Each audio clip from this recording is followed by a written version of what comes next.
Samuel 11-ാം അധ്യായം 1 മുതൽ 38 വരെയുള്ള വാക്യങ്ങൾ.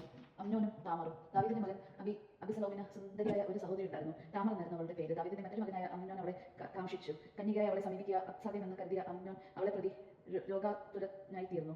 അമ്നോൻ യോനാദാബ് എന്നൊരു സ്നേഹിതനുണ്ടായിരുന്നു. ദാവീദിന്റെ സഹോദരൻ ഷിമയായുടെ മകനായ അവൻ വലിയ സൂത്രശാലിയായിരുന്നു.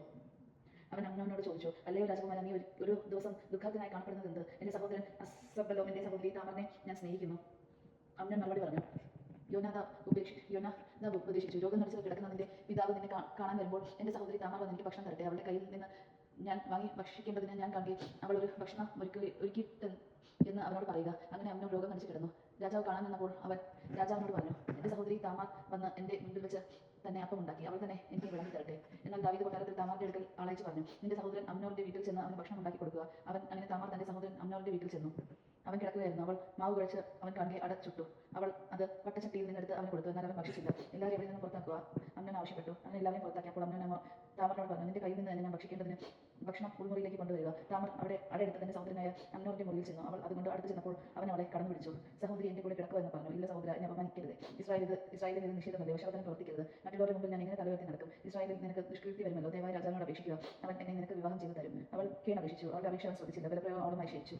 പിന്നെ അവളെ അത്യധികം വെറുത്തു. അവളെ സ്നേഹിച്ചതിന് അധികമായിപ്പോൾ അവളെ ദോഷിക്കുന്നു. എഴുന്നേറ്റ് പോകുക. അവൻ അവളോട് പറഞ്ഞു, ഇല്ല സഹോദര, നീ എന്നോട് ചെയ്ത തെറ്റിനേക്കാൾ ഭയങ്കരമാണ് എന്നെ പറഞ്ഞു വിടുന്നത്. അവൾ പറഞ്ഞു. എങ്കിലും അവൻ അത് ശ്രദ്ധിച്ചില്ല. തന്റെ ദാസനെ വിളിച്ച് അവൻ പറഞ്ഞു, ഇവളെ എന്റെ മുമ്പിൽ നിന്ന് പുറത്താക്കുക, വാതിലടയ്ക്കുക. താമർ ധരിച്ചിരുന്നത് അവിവാഹിതളായ രാജകുമാരികൾ ധരിക്കാറുള്ള നീണ്ട കൈയുള്ള അങ്കിയായിരുന്നു. പ്രത്യേകം അവളെ പുറത്താക്കി വാതിലടച്ചു. താമർ തലയിൽ ചാരം വിതറി താൻ ധരിച്ചിരുന്ന നീണ്ട അങ്കി വലിച്ചു കീറി തലയിൽ കൈ വെച്ച് ഉറക്കി നിലവിളിച്ചുകൊണ്ട് പോയി. സഹോദരനായ അബ്സലോം അവളോട് പറഞ്ഞു, നിന്റെ സഹോദരൻ അമ്നോൻ നിന്റെ കൂടെ ആയിരുന്നോ? ആകട്ടെ സഹോദരി, സമാധാനമായിരിക്കുക, അവൻ നിന്റെ സഹോദരനാണല്ലോ, നീ ദുഃഖിക്കരുത്. അങ്ങനെ താമാർ സഹോദരനായ അബ്സലോമിന്റെ ഭവനത്തിൽ ദുഃഖിതയും ഏകാധിതയുമായി കഴിഞ്ഞു. ദാവീദ് രാജാവ് ഇത് കേട്ടപ്പോൾ അത്യധികം കോപിച്ചു. അബ്സലോമാകട്ടെ അമ്നോനോട് ഗുണമോ ദോഷമോ പറഞ്ഞില്ല. തന്റെ സഹോദരി താമറിനെ മനോഹരപ്പെടുത്തിയതിന് അവനെ വെറുത്തു. അബ്സലോമിന്റെ പ്രതികാരം. 2 വർഷം കഴിഞ്ഞ് അബ്സലോമിന് എഫ്രയീം പട്ടണത്തിനടുത്ത് ബാൽഹാസോറിൽ വച്ച് ആടുകളെ രോമം കത്തിരിക്കുന്ന ഉത്സവം ഉണ്ടായിരുന്നു. രാജകുമാരന്മാരെല്ലാവരും അവനെ ക്ഷണിച്ചു. അബ്സലോം രാജസന്നിധിയിൽ ചെന്ന് പറഞ്ഞു, തിരുമേനി, എന്റെ അടുക്കൽ ആടുകളുടെ രോഗം കത്തിരിക്കുകയാണ്. അങ്ങ് സേവകരുമൊത്ത് വിരുന്നാഘോഷങ്ങളിൽ സംബന്ധിക്കണം. ഇല്ല മകനെ, ഞങ്ങൾ എല്ലാവരും വന്നാൽ നിനക്ക് ബുദ്ധിമുട്ടായി തീരും. രാജാവ് മറുപടി പറഞ്ഞു. അബ്സലോം നിർബന്ധിച്ചെങ്കിൽ രാജാവ് പോകാതെ അവന് മംഗളം നേർന്നു. അപ്പോൾ അബ്സലോം പറഞ്ഞു, അങ്ങനെയാണെങ്കിൽ എന്റെ സഹോദരൻ അമ്നോൻ വരാൻ അനുവദിക്കണമേ. അവൻ പോരുന്നത് എന്തിന്? രാജാവ് ചോദിച്ചു. എന്നാൽ അബ്സലോം നിർബന്ധിച്ചപ്പോൾ അമ്നോനും മറ്റു രാജകുമാരന്മാരും പോകാൻ രാജാവ് അനുവദിച്ചു. അബ്സലോം ദാസന്മാർക്ക് നിർദ്ദേശം നൽകി, അമ്നോൻ വീതി കുടിച്ച് മത്തനാകുമ്പോൾ അവനെ വെട്ടുക എന്ന് ഞാൻ പറയുമ്പോൾ അവനെ കൊന്നുകളയണം. ഭയപ്പെടേണ്ട, ഞാനല്ലേ നിങ്ങളോട് കൽപ്പിക്കുന്നത്. അബ്സലോം കൽപ്പിച്ചതുപോലെ കൃത്യന്മാർ അമ്നോനെ കൊന്നു. രാജകുമാരന്മാർ കോവൽ കഴുതപ്പുറത്ത് കയറി ഓടിപ്പോയി. അവർ കൊട്ടാരത്തിൽ എത്തുന്നതിന് മുന്നേ തന്നെ അബ്സലോം അവരെല്ലാം കൊന്നു. ആരും ശേഷിച്ചില്ല എന്നൊരു വാർത്ത ദാവീദിന്റെ ചെവിയിലെത്തി. രാജാവ് എഴുന്നേറ്റ് വസ്ത്രം കീറി തറയിൽ കിടന്നു. കൂടെ ഉണ്ടായിരുന്ന ഭൃത്യന്മാർ വസ്ത്രം കീറി. എന്നാൽ രാജാവിന്റെ സഹോദരൻ ഷിമയയുടെ മകൻ യോനാദാബ് പറഞ്ഞു, രാജാവ് അങ്ങയുടെ എല്ലാ പുത്രന്മാരെയും കൊന്നുവെന്ന് ധരിക്കരുത്. അമ്നോൻ മാത്രമേ മരിച്ചിട്ടുള്ളൂ. എന്റെ സഹോദരി താമറിനെ അമ്നോൻ അപമാനിച്ചപ്പോൾ മുതൽ ഇത് ചെയ്യാൻ അബ്സലോം ഉറച്ചിരുന്നുവെന്ന് വ്യക്തം. അതുകൊണ്ട് അങ്ങയുടെ പുത്രന്മാരെല്ലാം കൊല്ലപ്പെട്ടുവെന്ന വാർത്ത വിശ്വസിക്കരുത്. അമ്നോൻ മാത്രമേ മരിച്ചിട്ടുള്ളൂ. അബ്സലോം ഓടിപ്പോയി. ഇതിനിടെ വലിയൊരു ജനക്കൂട്ടം ഹെറോനാമായി നിന്നുള്ള പാത വഴി മലകളിൽ വരുന്നത് കാവൽപ്പടന്മാർ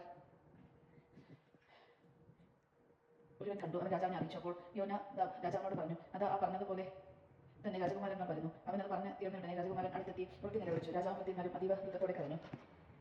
അബ്സലോം ഓടി അമീഹൂദിന്റെ മകൻ ഗർഷു രാജാവായ തൽമായിയുടെ അടുക്കൽ ചെന്നു. തന്റെ മകൻ അമ്നോനെ ഓർത്ത് ദാവീദ് വളരെ കാലം ദുഃഖിച്ചു. ഗർഷൂരിലേക്ക് ഓടിപ്പോയ അബ്സലോം അവിടെ 3 വർഷം താമസിച്ചു. അമ്നോന്റെ മരണത്തിലുള്ള ദുഃഖം ക്ഷമിച്ചപ്പോൾ അബ്സലോമിനെ കാണാൻ ദാവീദ് അതിയായി ആഗ്രഹിച്ചു. ദൈവജനങ്ങൾ നാം കേട്ടത് നമ്മുടെ ദൈവത്തെ സ്തുതിക്കാം. ക്രിസ്ത്യാനിക്ക് സ്തുതി.